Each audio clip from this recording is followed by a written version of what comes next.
Can you believe that we're already at the 1 year mark of me watching Fire Country? Or I suppose I should say, can you believe that we're only at the 1 year mark of me watching Fire Country? When I shared the video that you guys watched on Wednesday with my friends, they said, wow, you've only been watching the show for a year and you're already the expert. But you see, I think the moment that I turned from being a Fire Country fan to being someone who could dissect the show and was the expert was when I spent over a week of my life trying to understand Luke Leone.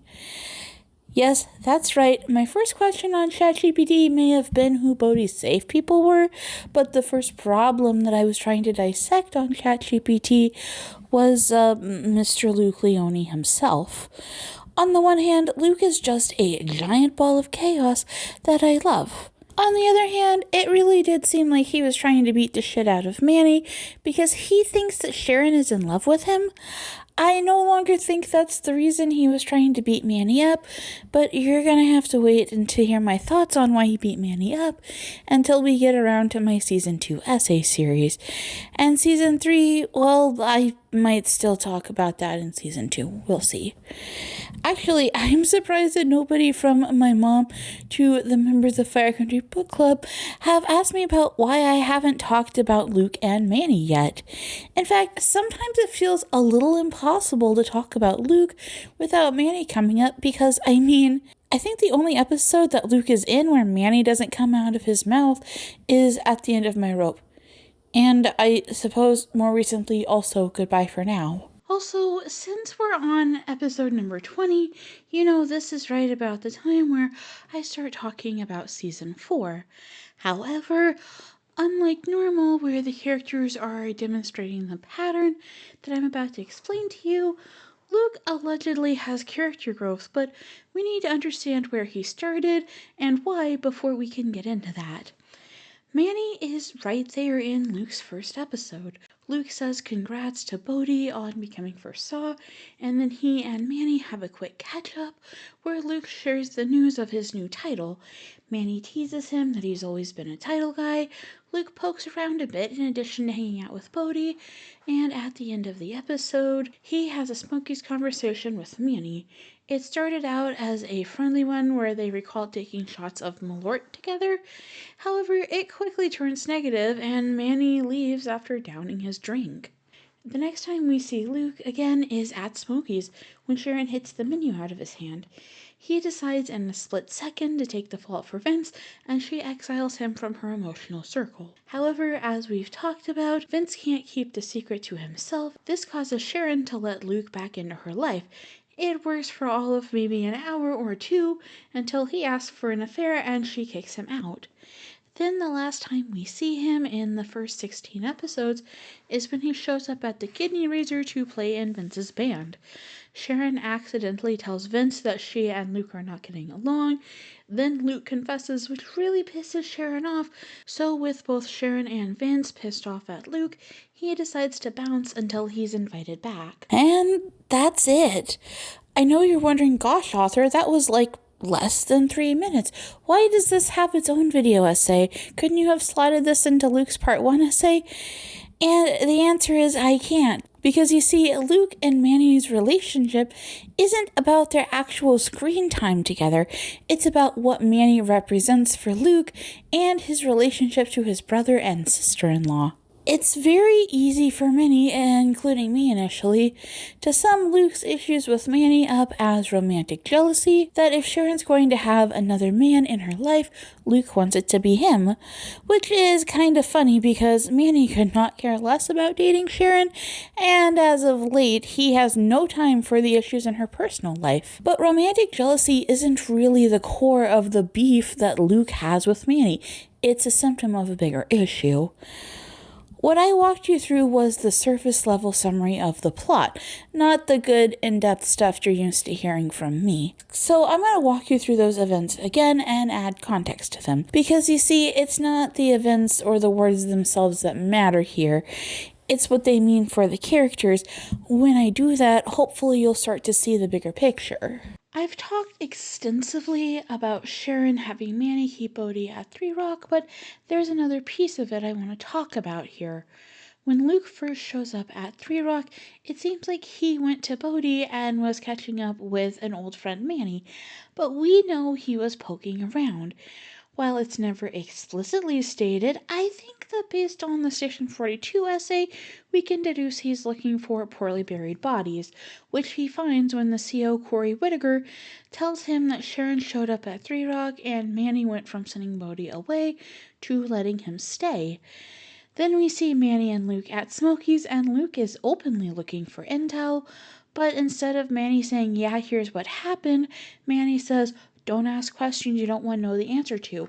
You poking around will hurt Bodhi, and I know you don't want to do that. Since Luke is a member of the family and seems to have worked with Vince and Sharon for 20 years, it's not a leap to say Luke understands this to mean Sharon broke the rules and she did it without him. Well, I definitely don't think this plotline is necessarily forgotten over the course of the next 3 episodes. We don't really hear anything about it, though that could be because Sharon drove Luke out before he had a chance to talk to her. It's pretty hard to accuse someone of manipulating Cal Fire to keep their own son in town when you're sitting at Smokey's getting a menu swatted out of your hand, and the thing you care most is protecting your family's legacy. But it doesn't go away, it just bubbles under the surface until bad guy. While Luke certainly opens pretending like he's just here giving Sharon a puzzle and being sweet to her, we know that's not what happened. It only takes like 2 minutes for him to switch from, here's the puzzle I bought for you, to, so I know you've been doing shit with Manny. He interrogates her, which I think is really his attempt to prove he's needed. He wants to find a weak spot in her plan that he has to cover for her, but she proves to have created a pretty strong workaround that no one in Sacramento is likely to sniff out. Even if they did, they would likely see it as a mom who wanted her son to be around when she was dying, not someone who was actively breaking the rules. When Sharon explains why she did it, that's when Luke asks her for an affair. A moment that my best friend, who absolutely hates Luke, and I both agree is more about wanting to run around behind Vince's back than actually steal his wife. He starts joking that he thought Sharon was sleeping with Manny, and while Sharon definitely looks mad, Luke doesn't seem to pick up on this. Instead, he pushes further, making a joke about how she would sleep with him if she was going to cheat, and she gets very uncomfortable. However, Luke doesn't seem to see this either, so he pushes further by openly hitting on her and touching her arm, which is when she explodes. He apologizes, and she's like, I do not care about your apology. So, in a nutshell, that's the longer explanation, with added context that goes much more in depth to who these characters are, but it still doesn't explain the why. Yeah, sure, and at the end of my rope, Luke says that he's been in love with her for 30 years, which, like, dude, you really thought that you were going to ask your sister-in-law to have an affair with you when she just had your nephew? What the heck? But back on topic, Luke and Manny's beef is only briefly mentioned in Mama Bear, but I think we have a really good look into why Luke feels so jealous of Manny in that episode. What's most interesting in this episode for Luke is actually the conversation he has with Vince at the station. Vince is definitely pissed off, and Luke makes a terrifyingly lighthearted joke about how their dad used to tell them to beat each other up when they were mad at each other. It doesn't take long before Luke actually gets to the heart of his argument here. He made a mistake. However, while his brother, and seemingly Manny, as we'll see in Season 2, gets lots of chances to make mistakes, Luke gets none. And I mean, Luke's examples are not entirely off base. He is correct that Vince sent Bodhi off after Riley died, which, considering the fact that Bodhi is a recovering addict, put him at a very high risk for ending his life. Sharon seemingly forgives Vince after a couple of days, but Luke starts to ask Sharon for an affair, and he's the bad guy. I'm not here to opine on whether or not asking your brother's wife for an affair is bad. I think it's complicated with these three. But I think the point stands that Vince gets lots of second chances, and Luke gets exiled until Sharon's not mad at him anymore. But it's not just the second chances that Vince gets. He also gets the recognition of being Chief Leone. I don't think for a second Walter ever intended to make Luke chief, but I'm sure Luke thought it could happen. While seemingly both I and the creators of the show think being Chief of 42 is a heavy crown, no one calls Vince ambitious for wearing it. However, all three other adult members of the main cast, Sharon, Vince, and Manny, make some reference to Luke being a title chaser. In season 1, we get 2 references to this. Manny says it to Luke when they first chat out at Three Rock, and then back at the station when Vince is giving his Happy First Day Firefighter speech, he references that some people like titles and Vince likes to do the work. Sharon mentions it again in the season 2 finale when she says she's taking her job back because allegedly he's more interested in the title than the work. This line disappears in season 3, but is back by season 4, 3 times in fact. We first see it when Sharon is sitting with him on the couch in the season opener. She says he was off in Japan being ambitious while they were here taking care of Walter. It's kind of a fair point, but also Luke did an awful lot of taking care of Walter before he went to Japan. Then both Manny and Sharon talk about this in On the Carpet. Manny says it to Luke while Luke is trying to interrogate Manny over the disastrous county line fire, and this is an attack that really seems to upset Luke. Later, Sharon claims that his critiques of Manny are coming from someone with a fancy new title and shiny new desk, though this one doesn't seem to upset Luke nearly as much since he changes the subject to say that Manny screwed up and yeah, I mean he kinda did. This consistent character trait of Luke's is part of what makes him interesting. He likes having the same sort of attention that Vince gets, and seemingly that Vince was awarded with simply because he is the oldest. To give Luke credit, even my best friend admits that Luke is seemingly a pretty good division chief, though he doesn't know about the whole Three Rock thing yet. Luke did such a good job in Japan that after only a year, he got promoted from division chief to assistant unit chief, and in On the Carpet, there are awards and degrees all over the walls of his office. Michael Trucco recently said he thinks this is because Luke wants to impress his dad, and yeah, I'm not gonna lie, I think that's the best explanation we have so far. Also, in case you're wondering, Luke's awards seem to be a Distinguished Career Award from the Union in 2023, medals for Distinguished Cadet and Parade Participation, and Student Government, as well as 2 degrees. Everything else is too blurry for me to read. I think it's this exact trait of Luke's that gets under Manny's skin. Manny is just someone who does what he wants, and anyone who doesn't approve of him is automatically wrong. Even when Manny is a disgraced captain, Vince still gives him his job back, and in the Storm Will Pass, he sends Manny to be second in command over the Three Rock guys with Eve when they're faced with that fire tornado.